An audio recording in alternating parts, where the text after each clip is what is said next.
د عالی وزیر بیا ځلې نیول او د کورنیو چارو د وزارت امر او سپارښتنه. ویډیو ګورئ او ویډیو آخر کې مو خپل نظر هم را سره شریک کړئ.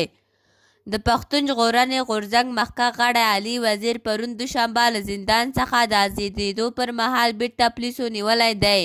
د یاد غورځنګ غړی وایي چې د وزیر له نیول کېدو وروسته نه ده په ډاګه شوې چې نوموړی چېرته وړل شوی دی.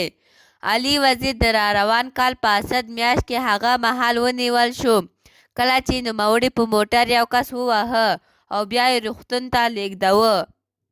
دا پیښه داسې مهال رامنځته کیږي چې تازه د پښتون ژغورنې غورځنګ مشر منظور پښتين د خیبر پښتونخوا له عالی وزیر علي امین ګنډاپور په امنیت او سیمې پر مسایلو خبرې کړې دي.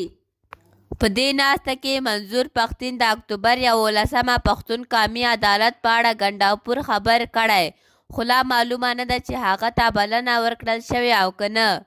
او بل خوا کورنیو چارو وزارت د څانګو سرونو بندولو په موخه ځانګړې کمیټه جوړه کړه. پاڼه لیکلي چې له بده یک د کورنیو چارو وزارت ویان په خپله مرغه لا هم په هیواد او په ځانګړې توګه سویل کې د څاګانو ته د ماشومانو لوېدنې زړه بوږونکې پیښې رامنځته کیږي چې مخنیوی یې اړین دی. د نوموړي په وینا یاده کمیټه په ټولو ولایتو ته د عملي څارنې لپاره سفر کوي او د سرغړونکو سره به جدي قانون چلند کیږي.